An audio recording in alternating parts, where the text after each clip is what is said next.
Hi, everybody. Thank you for joining our webinar today.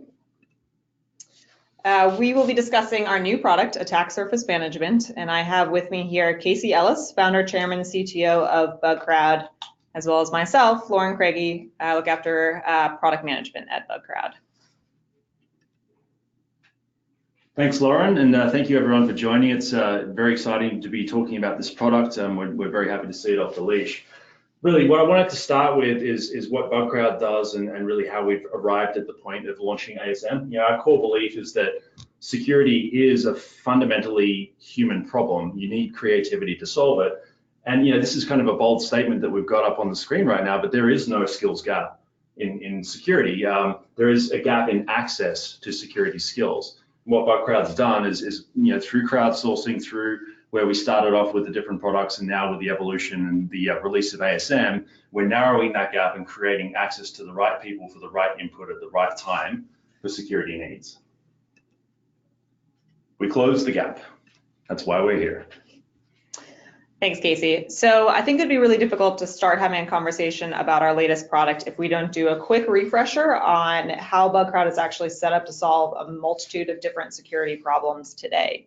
So some of you might be familiar with some of our products, BDP, Bug Bounty, Next-Gen Pentest, Bug Bash. We'll talk really quickly about some of the use cases there right before we dive into Attack Surface Management. But the key here is truly the platform that underpins the number of solutions that we have today. Fundamentally, we're connecting people from the crowd, as Casey mentioned, who have a variety of different skill sets, understanding who these people are, what their motivations are, what their skills are, what their experience is, their level of trust, and connecting them to programs based on the customer's need at that time and into the future as well.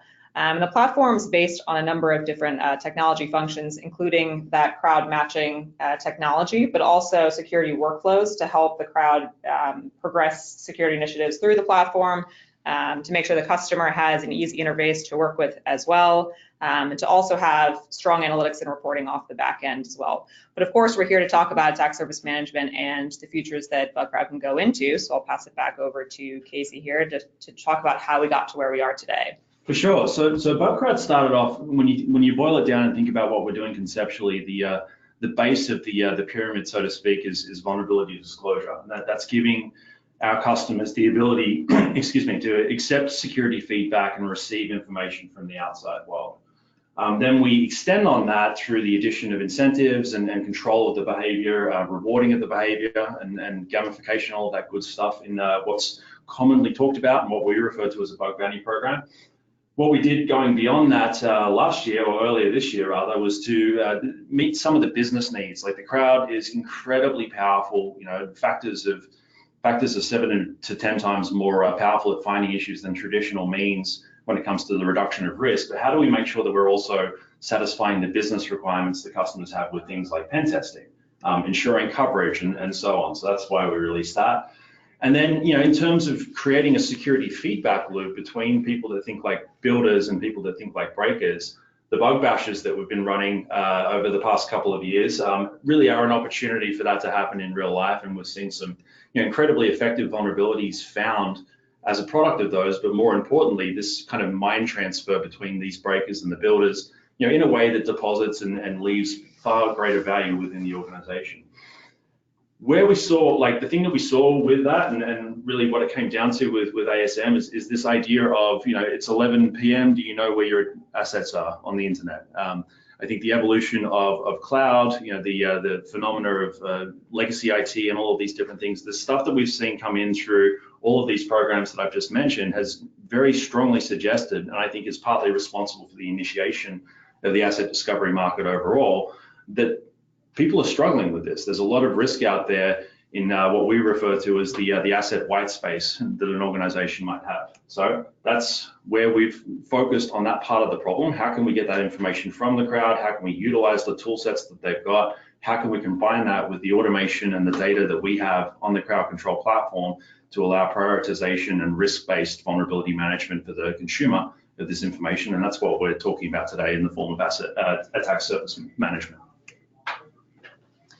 Great. So I know that that was a lot of information. So let's take the time to kind of understand how these different solutions that we've offered so far have fed into what attack surface management actually looks like. So Bugcrowd has always helped organizations uncover more vulnerabilities in critical assets that an organization knows about. You know, if it's a BDP program that's a bit more wide scope, researchers can submit vulnerabilities through a secure workflow system. If it's bug bounty, customers will identify for us which assets are priority for them, so we can have the researchers start looking for vulnerabilities in those assets. But that's still looking at the known universe. So what about the number of different assets that are maybe unknown to the organization, that they don't know might be risky, might be vulnerable, might contain vulnerabilities that would be appropriate to put into some of those programs? And this happens in a number of different ways, and I'm sure many people are familiar with. It happens through acquisitions. It happens through digital transformation, moving into more SaaS solutions, more cloud-based solutions. It happens to companies big and small, but it does happen a lot to companies who have a lot of legacy systems, who are a little bit older as well, who've maybe lost track of what those systems are and whether they're vulnerable or not. So attack surface management actually seeks to take an outside-in approach with the hacker community to understand and identify all of these different assets that might be connected to the business, but also take the time to do attribution and prioritization as well to make sure that these things that are identified are actually connected to your business. And then what the next step could look like from there is, because you're using the Bugcrowd platform, you can easily migrate any of these findings that you deem to be priority into an existing or new bug bounty or next-gen pen test program.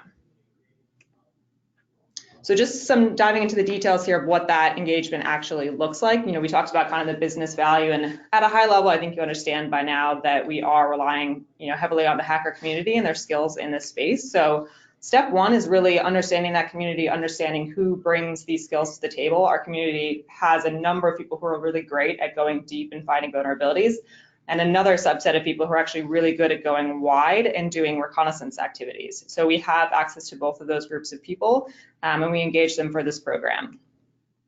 The next step is actually a bit of the Bugcrowd difference here as well, and leveraging all of the data we have from over 1,200 managed programs to help with prioritization and attribution to connect those assets back to the business.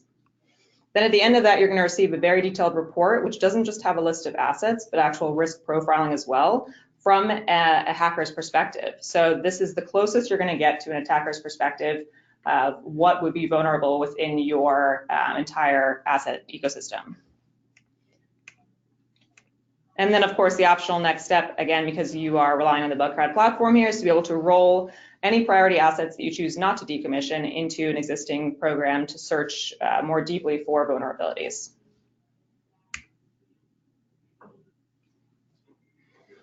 So one of the questions that we've gotten from folk is, what is the difference between Bugcrowd's approach and some of the attack surface management or the attack surface mapping or even asset discovery tools that are out there in the market today, approaching the problem from the outside in, as opposed to the, I think, the older and more established internal asset discovery space. Yeah, really the key thing is the application of human creativity on top of the existing tooling that's out there to be able to pull the threads that are required to find the things that are unique to a particular organization. Like the ASM process for us, researchers, they'll work on the organization, they'll get the starting information, so to speak, they'll look into all sorts of different things around what kind of acquisitions have taken place historically, what kind of digital transformation appears to be occurring, what kind of usage of cloud and other potentially shadow IT systems exist within that. Then they basically feed their interpretation of the scope into their tool set. And I think this is where it gets interesting, because the tools that they're using are actually pretty similar to the ones that you could purchase off the shelf. What they're doing is using all or a subset of those tools, plus their own techniques, their own tooling, open source stuff that's out there, and all these different things that they use to be most effective at this particular task to get the output that's most relevant for them to be able to actually use and consume as a bug bounty hunter or as someone who's working on an ASM project. Basically, what they're doing beyond that is providing discovered assets on a continuous basis, and they're prioritizing that. What we do off that point is to take those pieces of information from the crowd to be able to prioritize and actually give you an understanding of what is the technology profile of the asset that's been discovered, what's the risk rating that we can attach to it. Part of how we're doing that as well, it's not just what comes from the researcher, it's actually looking back through 7 years of risk-driven, human-powered vulnerability data to understand what looks most risky. So it's not even necessarily a confirmation of that risk at that point. We're looking at it saying, okay, this is probably going to be shady. You should go off and look at it first. And that's step 4 on here. I think step 3, just I touched on that at the beginning. So to come back to that, as the researchers are getting all of this output and understanding what these different things look like, that's when their creativity comes in once again. They can infer where other assets might be that belong to the organization based on how they receive that data and apply their own skill to it. Anything you want to add to that, Lauren? Yeah, so as Casey noted here, I think we completely understand that customers are going to try to figure out where we fit into their existing tool set right now. I'm sure a lot of folks are using some really great discovery tools that are on the market today. And the important thing to take away from this slide is that we really don't believe it's an either or scenario. Because what's actually happening is that some of the top researchers with these skills, as Casey noted, they're some of the ones who've actually gone away and created some of these tools based on their own skills, but also they're using a number of these tools themselves. So whilst some of these software licenses can be quite expensive at scale for an enterprise organization, many of these researchers actually have their own toolkit of 6, 7, 8, 9 that they've purchased, but also have developed their own. So they're no stranger to the value of some of these solutions, and they're actually using them during this process as well. Yeah, that's an important call out. The idea that really Bugcrowd's core thesis and how we've approached all of these problems is this concept of the crowd plus automation. Automation will always be more efficient than a human, and there's always things that you can use automation for, but computers only know how to do the things that they've been told to do. And that's where the role of human creativity and the coupling of those two things comes together and provides a multiplied output. And also, just to tease out that last point there, the reason why these tools are able to update so frequently and are learning things from the market is because they're learning things from researchers who are able to kind of get around these tools today. Absolutely. And find different ways in. So yeah, they're still an incredible asset to have, but we're really bringing the different angle to the game here by providing you the researcher's perspective, the attacker perspective, the hacker perspective, which feeds into all of that tooling. Yeah, absolutely. So we know that you might still have some questions around, maybe you understand the value of crowdsourced security, maybe you understand the value of the hacker mindset and how useful human ingenuity is in this process. But if not, we really want to dive into 3 specific use cases, and there are many more to go through as well. But 3 specific use cases of things that we know that the crowd is really great at finding that software scanners, other solutions that are more automated today have much more trouble with. Absolutely. So acquisitions is a really interesting one. It's something that we've seen produce a lot of findings and a lot of payouts in a traditional bug bounty context. And really, what's happening there is that historically in organizations, like older organizations that have actually acquired other companies into the mix, there might be subsidiaries, there might be things that are known or unknown. What a researcher is going to be doing is going through digging deep into that record. And working out which organizations might be logically connected to the parent company that's actually launching the process. But what they're also doing is going out and looking at the broader internet and trying to reverse that as well. They're looking at things that could be potentially related to a parent company or a subsidiary. And the challenge with that is for automation, that's a whole bunch of almost following the breadcrumbs to get to that conclusion. There's degrees to which automated tools can do parts of that. But what we've found is when you start to apply the human almost treasure hunt element of joining those dots together, you multiply your output by factors of many. Another example, and this is a more technical one, subdomain takeovers, dangling subdomains and researchers going out and finding those and reporting them as an issue. That's become quite a common finding and quite a common problem with, I think, the growth of SaaS and the growth of people, experimenting with SaaS within their organization. Really what happens after that, if it has been exploited by an attacker, is that it does get taken over. And then at that point, you've got an active subdomain takeover scenario. That's actually pretty difficult for automation to find because it doesn't have the context of what things should or shouldn't be available within that particular customer's environment. There's really a multi-step or a multi-tiered investigation, and like pretty strong degrees of human discretion and creativity required to identify whether or not a website or a server that's sitting on a subdomain should be there or not. So that's something that we've seen as a thing that the researchers get very effective and efficient at doing, and something that comes out of this that an automated tool can't produce. And it should be noted here that this isn't just a human problem. This isn't just something that can be solved by any individual. But as we've noticed here at the bottom, this is very difficult for many researchers as well. This is very difficult for many consulting firms who have people who can apply towards these problems. There's actually a very small subset of people out there who are capable of spotting things like this, and we have many of those folks in our crowd today. Yeah, and we know how to find them and put them on engagements like this, which is what we do. So one example here might be a little bit easier to grok, a little bit less technical than the last one that we just went through, which is the idea of compromised assets.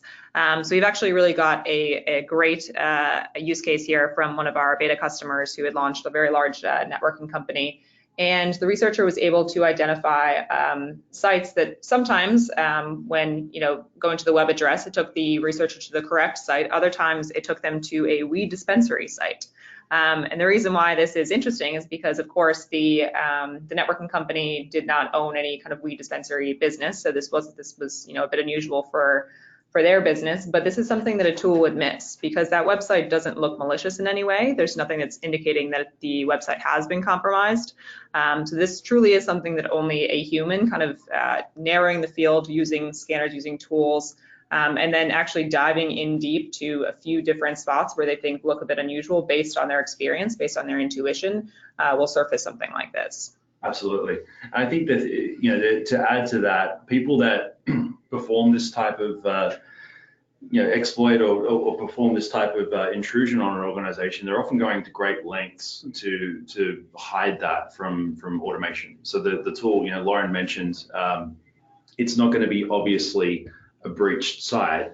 That's partly because it's just responding as a normal website would, but it's also partly because of the efforts, a malicious attacker is going to do to keep that type of thing up and running so that they can, have their purposes served by it. So yeah, it's a pretty interesting use case.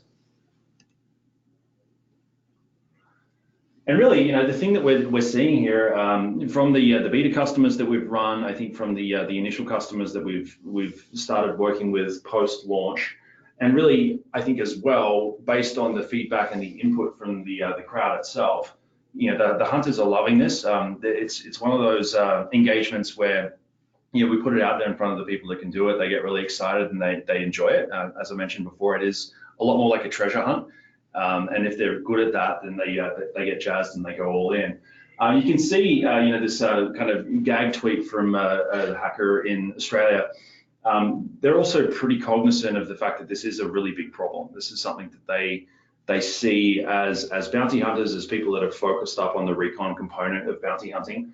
If you're, as an organization, just focusing on your front door assets, if you're just focusing on the things that are there or that are most important to your core line of business, that's great. That stuff's still going to stay resilient. But what about the rest of it?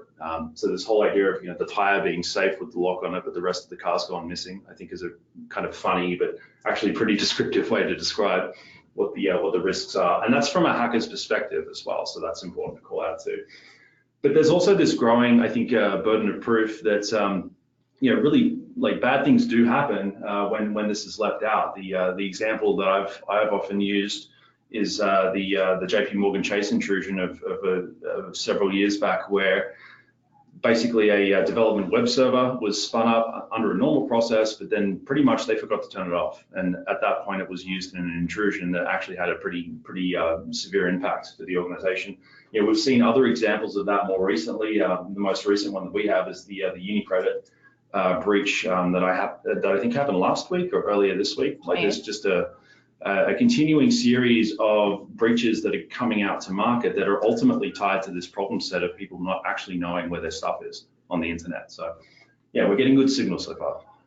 And this is also great evidence that, the things that actually will make it to the news, that will get press attention, are the things that seem like really easy problems to solve. When we see this title here, flaw in the firewalls exposed, you think, okay, well, people have solutions to solve those sorts of things. I don't understand how this could have happened. And that's kind of exactly the point. We ran through 3 examples of things that are a bit more rare and nuanced that the crowd is actually really great at finding, but they're still great at finding things like this as well, where businesses during business transformation will not actually decommission the things that they thought that they did, and then they just stop tracking the assets altogether. So this does happen all the time, and this is something, these problems are really appropriate for ASM as well. Yes.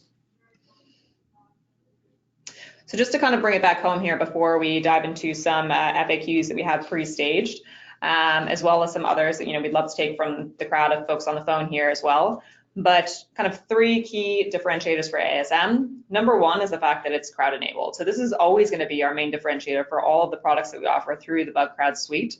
The fact that we're able to accomplish creativity at scale. So again, this isn't just a people problem. This is, there's a lot of talented individuals that are at consultancies.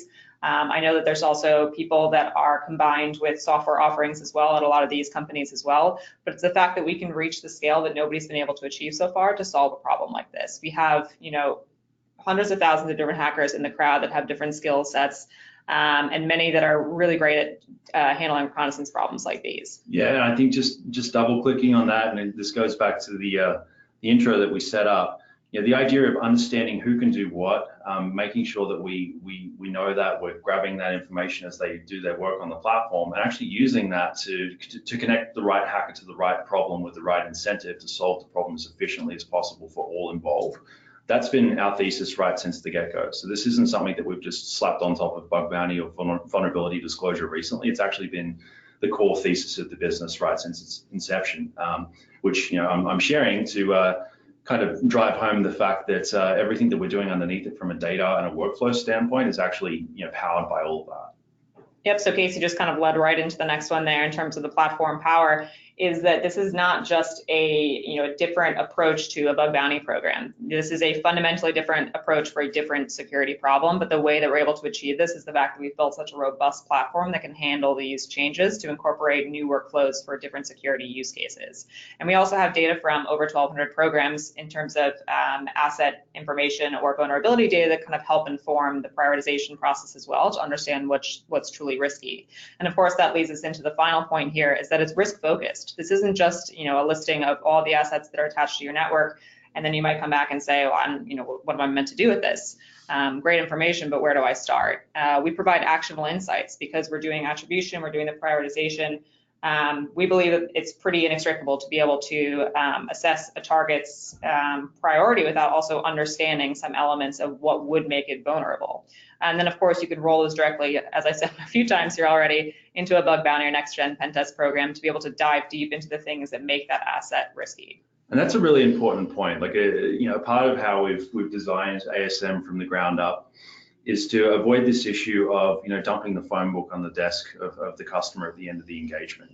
We're at a point where I think any security practitioner has no shortage of decisions to make, vulnerabilities to consider, action steps around, incidents to look into, whatever else. Like there's a general sentiment and a general need to reduce the data overload that exists within the cybersecurity defender space right now, and that's been a big part of how we've actually put ASM together. It's not just about finding everything that's possible to make sure that you've got as broad an understanding of your attack surface as you can.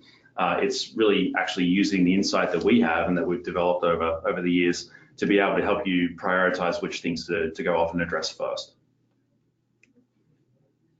Great, so that's going to bring us right to the FAQ portion of the presentation here. We do, as I mentioned, we do have a few that are kind of preloaded, questions we've gotten so far from customers that I'd love to run through, but this is also a call for anybody on the line to submit your questions through the chat panel here, and we'll try to address as many as we can. Absolutely. So starting first and foremost here, what are the key deliverables? Yeah, in terms of the output, it's a report that goes to the customer. What is in that report, I've kind of preloaded this with the riff on the end of that last slide. But it's the systems that we've discovered. It's the systems that we've discovered that are attributable to the parent organization that's actually kicked off the scan. And then this idea of profiling the risk of that particular asset. So that's based on anything that we observe through passive vulnerability scanning that we can confirm is very likely to be risky, but it's also based on what we've seen happen in the past.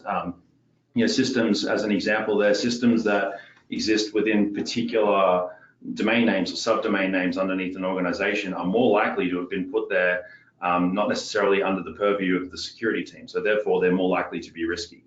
We've got a ton of data that we've used to basically drive how we're prioritizing that stuff, and that's a part of the output in the report. Great. So another question that we would be getting is, who are these researchers and how are they actually paid? And that question is typically coming from customers who are familiar with our other bug bounty programs where we're doing incentivized testing. So this structure for attack surface management is a bit different. It's going to be the same in terms of how we're vetting the skills and trust of the individuals. But the way that this is actually packaged is all inclusive. So in some of the other programs, we have bounty as a separate component, which means you preload the bounty pool, that amount of money gets paid directly to the researchers for their engagement. That incentivization is still occurring, except it's going to be coming through an all-inclusive pricing packaging. So, as I just mentioned, we provide grants to the researchers to enable them to go and begin this active hunting once we've identified the ones that we'd like to put on a particular program. And then there still is this competitive incentivization model, which keeps them looking for the most assets of the highest value, because we then bonus out the individuals that have the best findings. Yep. So the next one on how long these engagements run. So typically ASM engagements run about 4 to 6 weeks. It depends on how you'd like to kind of structure this with other programs, if you choose to run any. Of course, this is probably the 7th time I've mentioned the ability to roll it into other existing bug bounty programs, but that's not necessarily necessary. If you find assets that you realize you would like to decommission, or you realize that some of them are vulnerable, you can go away and address those problems first. And that could be the end of the engagement if you wish. Or you could also run a number of different ASM engagements throughout the year as well. I mentioned it's on demand as your business needs, so we can work with you to find when the appropriate time would be to actually set one of these up, and you can go from there. So, and this will make it the 8th time that we've mentioned this. What do I do next with the output of an ASM engagement? And as Lauren has mentioned, using taking the prioritized assets in particular and rolling them into an NGPT or a private bug bounty program, or even a public one, is something that we strongly recommend for customers, because obviously we believe that's the most effective way for you guys to be able to dive into the real risk of that asset at that point in time. There are other options as well. You can decommission that asset. If you've got a vulnerability scanning and vulnerability management program in place, you can add what comes out of ASM into that as well. There's a variety of different things. I think, from our perspective, the most critical ones should probably get the crowd across them as quickly as possible, so you can understand how urgent addressing those assets are. But there are, a variety of different options that pop out of, these systems going from being unknown to being known. And of course, the value of having a managed program is the fact that we're there with you to be making these recommendations for you. So there's a lot of this information in the report itself, but of course, our team is always available to kind of help guide decisions and to make the right choice for your business. So the live Q&A, I'm just going to go ahead and check any questions that we might have.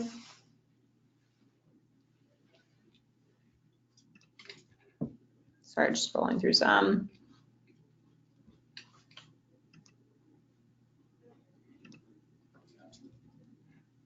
Okay, we've got a question around what kind of things can this find? What kind of assets can ASM find? The main focus that we've got has been on infrastructure and applications that are available on the internet. But what we've seen come in has been just this enormous variety.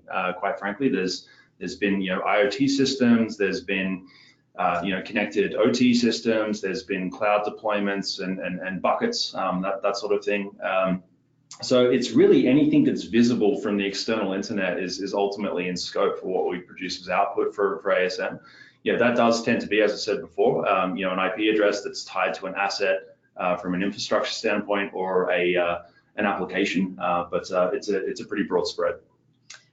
Yeah, and sorry for the pause there, but there was another question that was kind of asking something a bit similar, which was understanding whether this was just going to be web app focused. I'm guessing this is coming from somebody who's maybe familiar with bug bounty programs, and historically what bug bounty programs have focused on in the past has been web apps. But to Casey's point, with these new services, with the new reach of the crowd, the new skills that are in the crowd, All of our programs have kind of evolved to include assets and targets of different types. And ASM is no exception to this. So as you mentioned, yes, web apps are included in this, but it's also the infrastructure piece of it as well, the IoT, really anything that's internet facing. Yeah, an interesting call out. It's a good question in terms of, is it just web apps? Because there's there can be lots of pieces of infrastructure tied to a single application, and there can also be lots of applications tied to single pieces of infrastructure in the form of virtual hosting and so on, different routes to applications on a single piece of infrastructure, or something that's presenting to the internet, like a edge CDN, those sorts of things. So I think this is where the scoping and the setup of ASM is actually designed to flush out as much of that understanding of what is there as possible. And it's also, going back to our conversation before around the difference between this and the scanning tools, that's the type of thing that they would generally miss. Like if they're pointed at a particular piece of infrastructure or a particular web endpoint, they'll just look at that. If there's other things attached to it or associated with it, that won't necessarily get included in that scope, and that's obviously a core part of the value prop that we're trying to provide here. And just another question I think is going to be pretty quick to answer. Somebody digging back into the packaging of things, saying that the kind of scanner tools that they're using today are more asset based in terms of total pricing to the customer. Is that kind of the case with us as well? Is that what's meant by the all-inclusive pricing? So just kind of to pull that out a bit more, is the all-inclusive pricing is not an asset-based model. So it doesn't matter the number of assets that have been discovered, it's going to be a flat price for the customer. We understand this is a bit different for the space, but again, we're really not putting ourselves in a one-to-one comparison with other asset discovery tools in market today. So there's really no reason why our pricing should be matching that as well. Yeah, for sure. So another question that we just got in, can I see changes to my infrastructure? So as Lauren mentioned, this is delivered on demand. It is triggered as needed. So what an organization can do, and we're happy to talk about, is basically the purchase of ASM engagements in bundles for it to be deployed on a repeated basis to identify changes. What's also happening, stay tuned on basically the delivery of continuous scanning of this nature in more of an automated fashion to feed up into the crowd augmentation of this whole thing, which I think addresses that as well. Okay, I think that about does it then. I don't see any final questions here that haven't been addressed yet. So thank everybody so much for taking the time to join this webinar. Have a great afternoon. Thank you all.